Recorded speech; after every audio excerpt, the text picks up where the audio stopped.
This is episode 303 on 23/12/2020. Another exciting episode in store for you today. So let's begin. This is Saurabh, and you're listening to my favorite talk show, The Weekly Show with Aditya.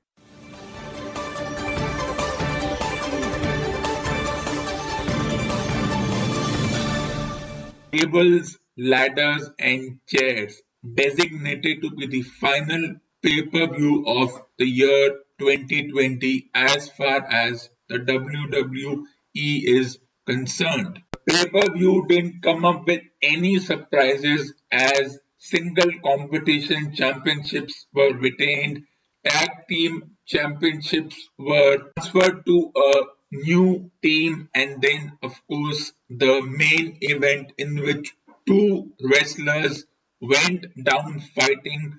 The title of the match aptly named Inferno, which meant that the wrestlers, in order to win, had to light one part of their opponent's body on fire. Inferno match was one of the many cinematic themed matches that the WWE created this year, starting with WrestleMania, where Undertaker and AJ Styles went against each other in a boneyard match, then moving on to the Money in the Bank pay-per-view, which was filmed inside the WWE headquarters as the wrestlers made their way to the top to grab the briefcase. Then there was the Firefly Funhouse match where one wrestler outdid the other by coming up with the wrestler's old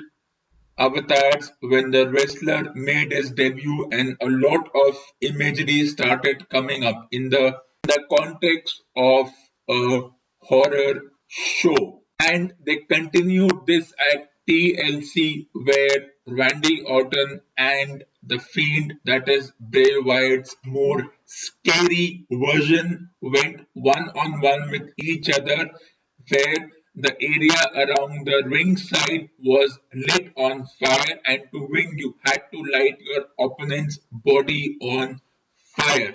This was not the first time such a match was scheduled, because previously Undertaker and Kane had also fought in a similar match where you had to bury your opponent inside the casket and light it on fire.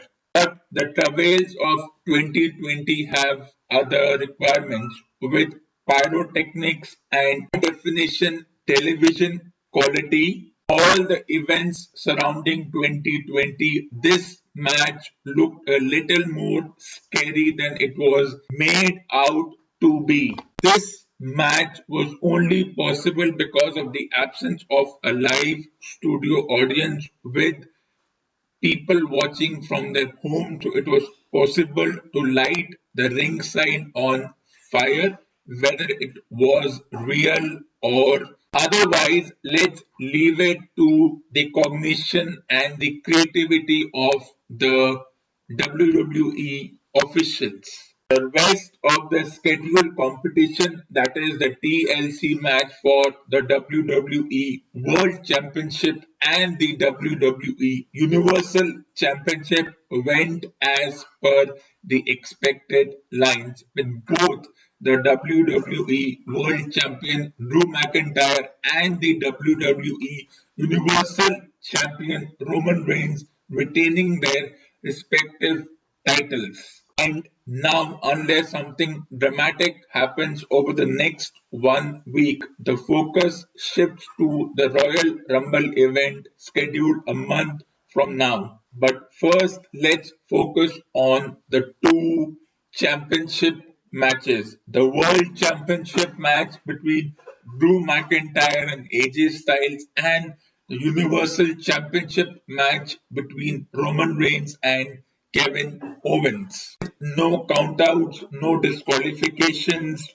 no submissions, and no pinning. The only way to win the match is to climb the ladder and grab the title. And despite their successful retention, the two matches were like chalk and cheese. While Roman Reigns, the incumbent Universal Champion, was always on a 2-on-1 advantage against his opponent Kevin Owens, and that had been played out in the weeks preceding the match, and he was always in control of his opponent, and whenever his opponent tried to do something to put him under pressure, he along with his cousins Jey Uso would always make sure that Kevin Owens would struggle to be his opponent at the scheduled pay-per-view. And then on the other hand, there was Drew McIntyre, who was always in a 4-in-1 disadvantage against his opponent AJ Styles. While AJ Styles and his bodyguard almost was always lurking around the corner, he also had to contend with in the weeks preceding the scheduled competition against the Money in the Bank winner Miz and his partner John Morrison. There was always the threat of his friends Keith Lee and Sheamus also looking for a championship opportunity. Despite all these odds, Drew McIntyre managed to retain his WWE World Championship and taking advantage of the number games Roman Reigns also managed to retain his WWE Universal Championship title. Now the focus shifts on to the Royal Rumble event as to which wrestler from which brand will win the Royal Rumble, and that will make a huge difference as to who is challenged by that particular winner. If it's a winner from Raw, then the title match will be between the WWE World Heavyweight Champion Drew McIntyre and the winner from Raw. If it's a winner from SmackDown, then the match will be by default between the winner and the WWE Universal Heavyweight Champion Roman Reigns. But maybe the WWE officials have other things in mind. As far as it goes, it's difficult to predict what will happen, but this is what will happen by logic. The third singles competition match, which was retained by the incumbent champion, was the one between SmackDown Women's Champion Sasha Banks and her opponent Carmella. And despite all the odds, Sasha Banks managed to retain her women's title. And now the focus once again shifts to the Royal Rumble event. And now, as far as the tag team championships go, whether it was the Raw Men's Tag Team Championship or the Women's Tag Team Championships, the incumbent ones lost their championships to a new team in the form of the Hurt Business and Asuka and Charlotte Flair, which was a surprise return. Overall, the pay-per-view went as per the expectations, with championships being retained, championships being won by new teams, with a rematch on the cards for the incumbent champions.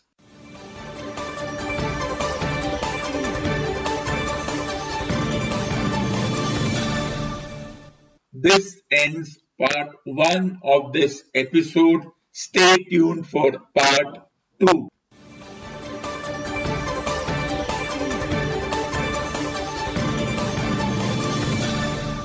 The song for tonight is titled Superstitious. Keep on walking the road and I'll follow. Keep on calling my name, I'll be there. And if a mirror should break, it's easy to take. Cause deep down I know that you care. I'm not superstitious. I'm not superstitious. I have no doubt that there's a reason how things turn out. Well, things are changing from day to day. I'll keep this feeling with me all the way. I want you to know that you're on my mind every day, all the time. So keep on walking the road and I'll follow. Keep on calling my name, I'll be there. And if a mirror should break, it's easy to take. Cause deep down I know that you care. I'm not superstitious. There'll be times of wonder when I'm on own trying to find out if love has gone. It might make a difference, it might bring me down, but no superstition is gonna turn things around.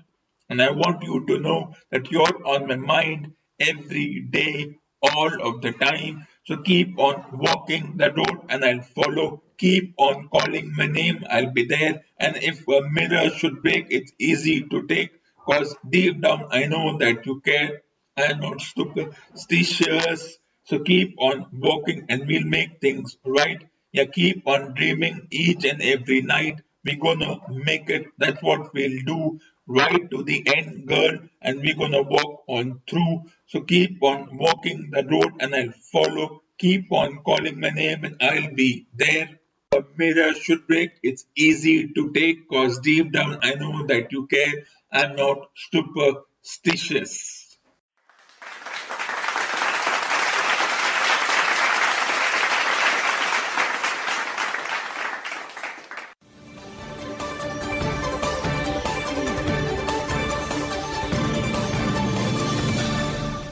This ends part 2 of this episode. Stay tuned for part 3.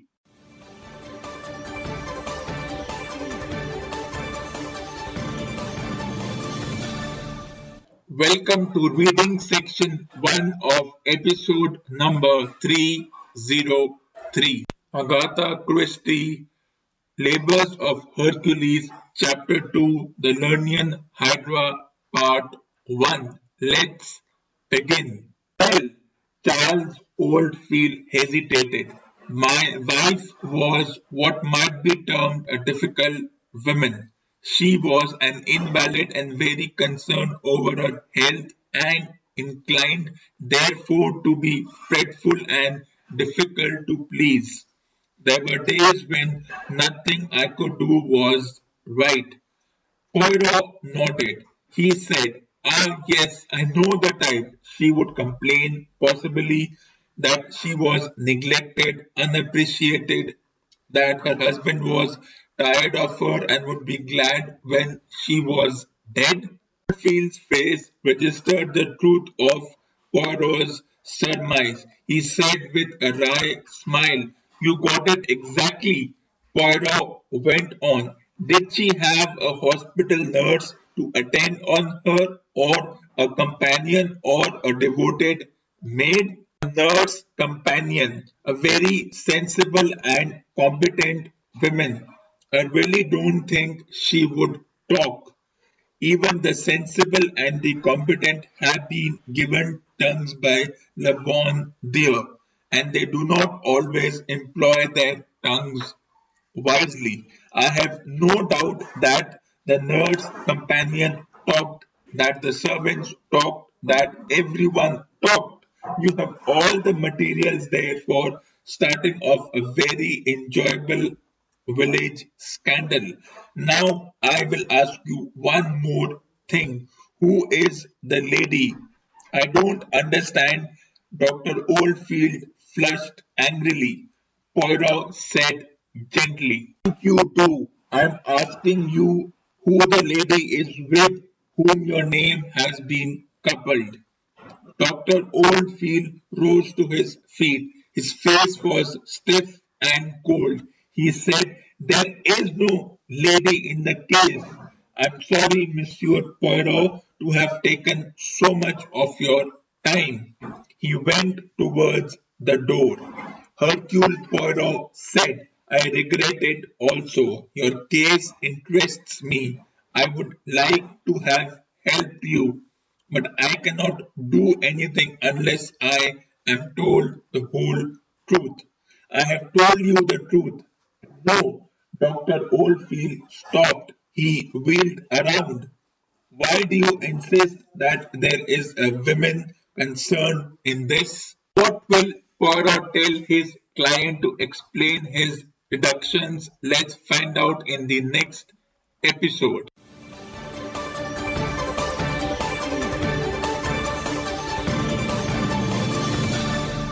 This ends part 3 of this episode. Stay tuned for part 4.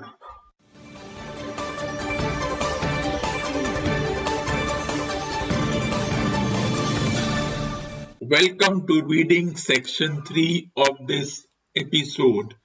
PG Wodehouse's The Arms Omnibus from the short story named Stiff Upper Lip Jeeves, Chapter 19. Let's begin. In the previous episode, there was a curiosity as to what the inspector would tell Pop Bassett when his servant called out to him. So let's see what the constable or the inspector has to say. What does he want? Rather that he has a clue to the identity of the boy who threw a hard-boiled egg at you, sir. These words acted on Fop Bassett as I'm told the sound of bugles acts on war horses. Not that I've ever seen a war horse. Whole demeanor changed in a flash. His face lit up and there came into it the sort of look you see on the faces of bloodhounds when they settle down to the trail. He didn't actually say whoopee, but that was probably because the expression was not familiar to him. He was out of the room in a matter of seconds, Butterfield lying some length behind and Stinker, who had been replacing a framed photograph which he had knocked off a neighboring table, addressed me in what you might call a hushed voice. Bertie, what do you think Stiffy meant when she said that? I too had been speculating as to what the young pipsqueak had in mind. A sinister thing to say it seemed to me.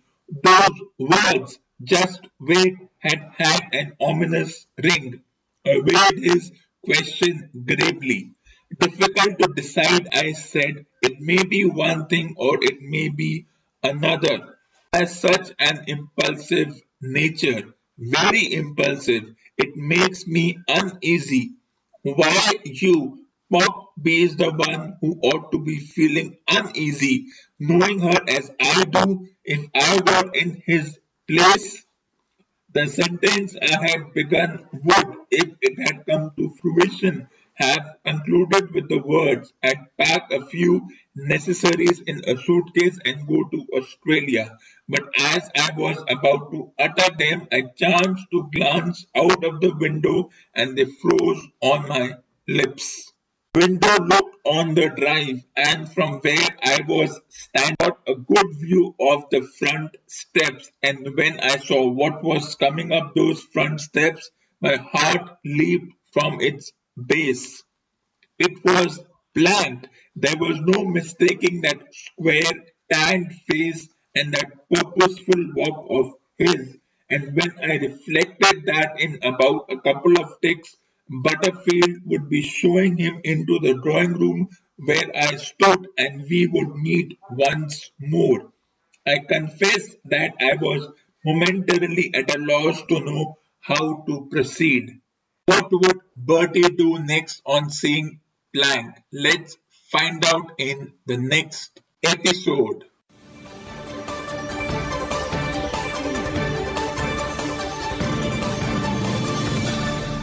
This ends part 4 of this episode, reading section 2. Stay tuned for part 5, reading section 3.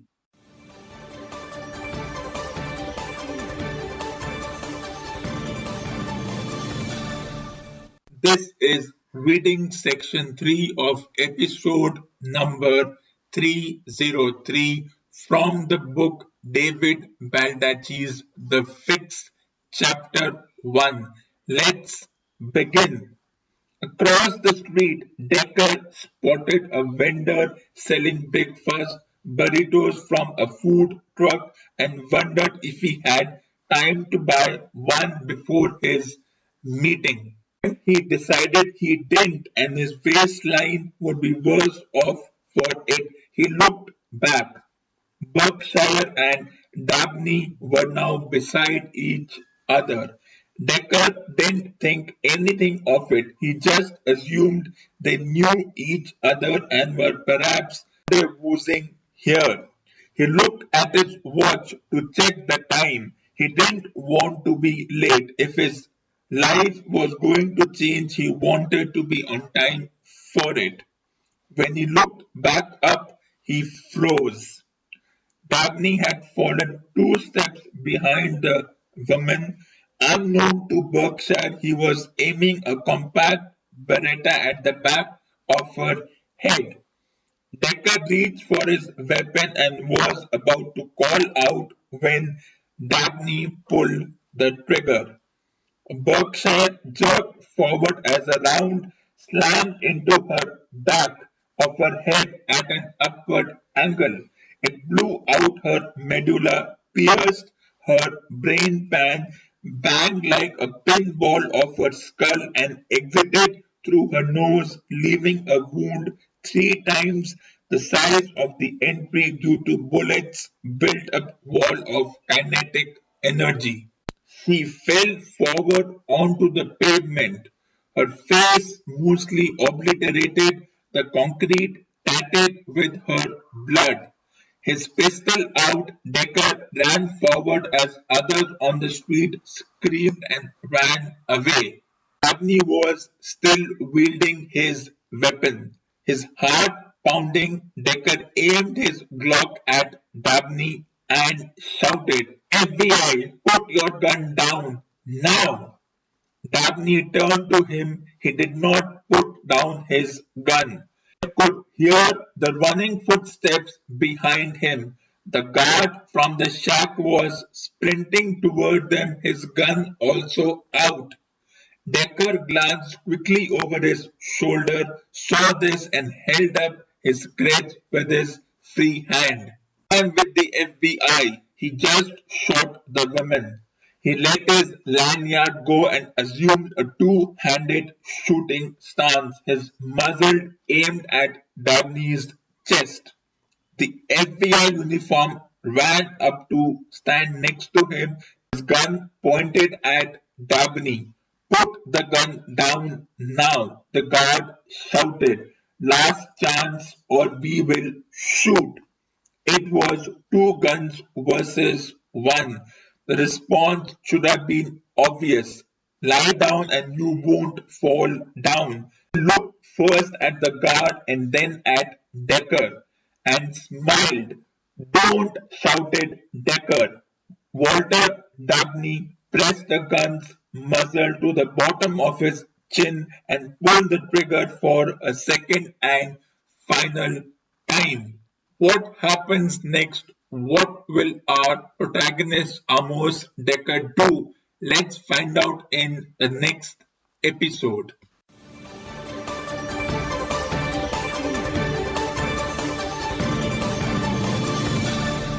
This ends reading section 3 and part 5 of this episode, as well as the end of episode number 303 on the 23rd of December 2020. Stay tuned for episode number 304 on the 25th of December 2020.